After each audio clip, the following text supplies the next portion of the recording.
कैसे सुहाना दिन है, कैसे सुहाना दिन है, गुलशन गुलजार है, राम मंदिर बन गया है, आई बहार है, कैसे सुहाना दिन है।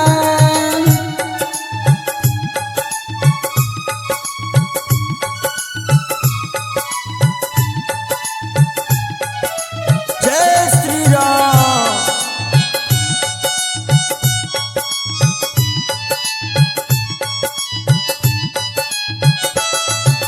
योगी मोदी को करता मैं दिल से शुक्रिया, मैं दिल से शुक्रिया, बरसों में ना हो पाया है काम जो किया, है काम जो किया।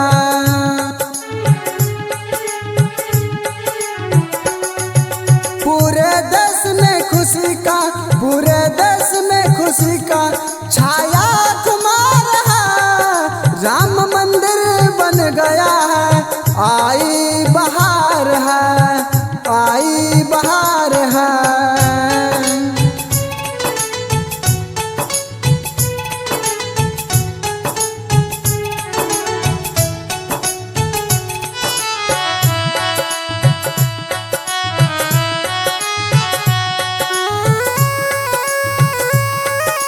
जय श्री राम। Mahamaya recording studio Nirmali. हिंदू समाज झूमे झूमे धरती गगन, हिंदू समाज झूमे झूमे धरती गगन, अभिषेक लक्ष्मण गाए प्यारा राम भजन, प्यारा राम भजन।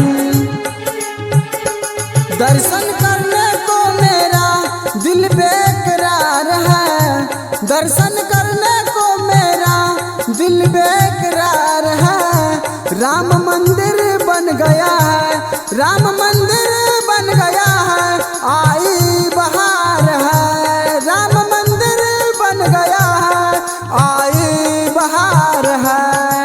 कैसे सुहाना दिन है, कैसे सुहाना दिन है, गुलशन गुलजार है, राम मंदिर बन गया है, आई बहार है, कैसे सुहाना दिन है।